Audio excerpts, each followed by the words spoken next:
Libu-libong runners ang sumali sa kauna-unahang Pokemon Run sa bansa na idinaos ngayong linggo sa Mall of Asia Complex sa Pasay City.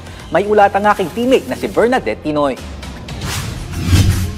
Madaling araw pa lang, excited na si Nazarene Torcilino na lumahok sa kauna-unahang Pokemon Run ngayong umaga na linggo sa Mall of Asia Complex. Anya, bata pa lang siya, paborito na niya si Pikachu, kaya naman dali-dali siyang sumali sa nasabing fun run. Kabilang si Nazarene sa 10,000 runners na nakipicture, nakisaya, at nakitakbo sa 10-kilometer run, 5-kilometer, 3-kilometer at 1-kilometer run. Nakakatuwa na may mga Pokemon fans din na kasamang tumakbo.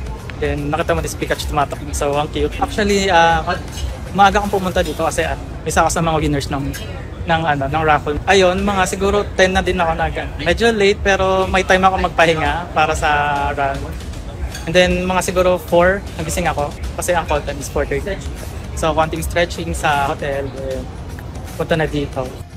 Ayon kay Rio de la Cruz, main organizer ng Pokemon Run, mahigit sa 50% ng sumali ay mga bagong runners. Patunay lang din anya ito na tinatangkilik ng mga Pilipino ang mga run events sa bansa. Sa kabila nito, sinisiguro rin ng Run Rio na ligtas ang seguridad ng mga kalahok.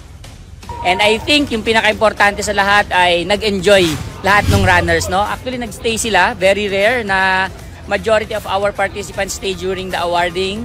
And I think that's give us a more motivation to create more amazing races for them. Dahil makasaysayan ng paglunsad ng Pokemon Run, kinumpirma rin ni Rio na hindi malabong masundan ang nasabing fun run sa susunod na mga taon.